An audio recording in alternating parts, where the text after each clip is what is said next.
It's breakfast time at the Sanchez household. From across the table, Rick Sanchez is welding something that is sending blue sparks into the face of his son-in-law, Jerry. Rick sets down what he's working on, and it appears to be a little robot. It wheels itself around to face him, looks at him, and asks, "What is my purpose?" Rick says curtly, "You pass the butter." The robot, clearly dejected and stunned at this response, looks at its little metal hands and utters a solemn, "Oh my God." "Yeah, welcome to the club, pal," Rick says. Rick and Morty, which is where the scene is from, is known not only for its raunchy comedy, but also how it deals with dark and sometimes heavy subject matter. Here, Butterbot is created and discovers that he exists for no other reason than to simply pass butter. Tragic. And while this is pretty amusing, it is only so because it creates a satire of a fundamental problem of our humanity, our purpose. We all have a fundamental need to matter, to feel like we are put on earth for a particular reason. Without purpose, we feel lost. However, the reason I chose purpose as a topic for my speech today is not because I want to get all existential and big questions, but because I believe I have had 4 amazing lessons taught to me about purpose from 4 amazing people in my life. These 4 people are my grandparents. I've considered myself unlucky in the fact that all 4 have been gone for over 2 years now, but simultaneously lucky that I was able to learn so much from all of them while I could. What they have taught me throughout their lives has helped me define my journey to my own purpose. And if you listen today, I hope they can do the same for you. The first is my maternal grandma, who was known to my family as Nanny. In 2007, Nanny was diagnosed with Alzheimer's disease. If you've never experienced what this disease does to people, it essentially makes them forget who they are.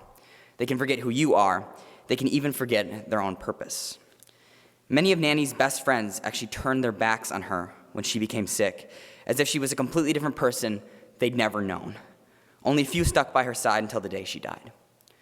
Nanny loved unconditionally, and as such, many people loved her too. She had an attractive personality, and as I knew her before her disease, she had many friends. But she sought out her true friendships very carefully. She looked for friends who would be loyal and trustworthy, for people who would help her find and fulfill her purpose, even if it meant pushing her along to do so when she could no longer fulfill it herself.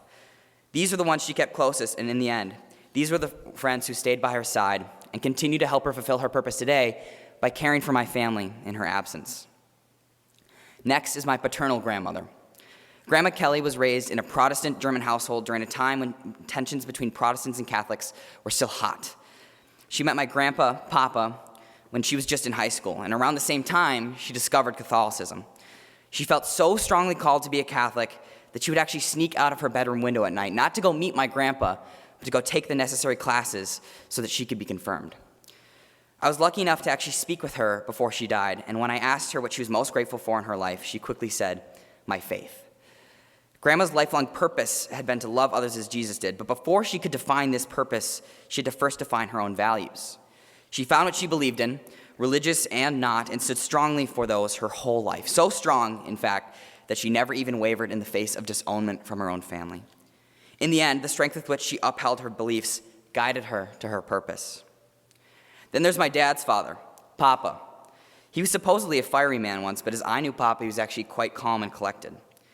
Papa did a lot of amazing things in his life, but he also drank very heavily for the majority of my dad's youth, and I believe my dad suffered greatly at this expense. Like my grandma, when he was dying, I was lucky enough to talk with him. When I asked him what he wished he could have done better in his life, he simply stated he wished he hadn't drank so much. Here, even though it was the end of his life, he was able to admit his faults. Papa's journey to purpose was not straight, nor quick, nor easy. He grew up during the Great Depression. He told me once that he was so poor, his mother would make him walk down the street with his head down, not out of shame in their poverty, but in case he saw any loose change on the street, he could quickly go pick it up. His father was likely hard on him. He lost 2 siblings in horrific accidents and even lost a teenage son to cancer. I believe it took him some time to discern who and what he wanted to be, faced with so much turmoil. Often he probably found himself in a place he wished he was not, having done things he later wished he didn't. However, what Papa wanted me to know that day is the importance of acknowledging your mistakes so you can move forward with a better knowledge of yourself. I believe he learned to look back at his past and let what he could discern from it define the person he was to be that day. In doing this, I believe he found his purpose. Finally, my mother's dad, Poppy. Poppy was a charismatic and lovable man. He had many friends in the small town of Rhinelander where he and Nanny lived. He was so well known that even today my mom and uncle get recognized as Tom's kids.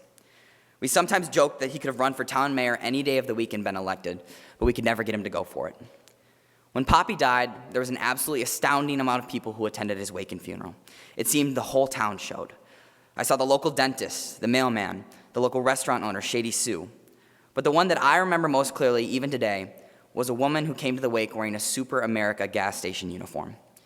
She cried as she told my mom that every time Poppy stopped for gas, he'd get the same thing, a hot dog and a chocolate milk. Then he would look into the eyes of this woman as she rang it all up for him, and he would ask her how her day was. And she said that she knew he actually cared. You could tell that this woman, someone most of us might just pass by on any given day, was incredibly touched by Poppy's everyday kindness. While Poppy was never rich, he was certainly well off. But the money he did have was spent on others. Moreover, his purpose was not to make money, but to invest in relationships. Too often, I found myself worrying whether the career I want to pursue will make me enough money to be happy. But Poppy, if he were here today, would know better. He knew that purpose should not be defined by money. Instead, he defined his purpose around the amount of hearts he could touch, the lives he could reach out to, impact, and improve. And as with this woman from Super America, he did this by directing every bit of his life towards others every day.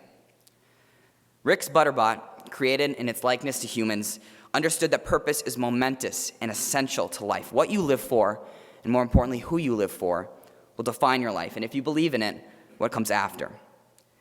The most important thing, though, for us standing here in this court today is to remember that we're not supposed to have it all figured out just yet. Our teenage years are a period of formation. We're to make mistakes, learn from them, and be guided to our true purpose. But if you remember to surround yourself with genuine, loyal friends, stand strongly for what you believe in, take responsibility for your mistakes and your attempts to move forward, and live to strengthen relationships, not your net worth, I promise you will find a purpose to live for. You were, are, and always will be meant for so much more than passing butter. Now let's go out and live like it. Thank you and God bless.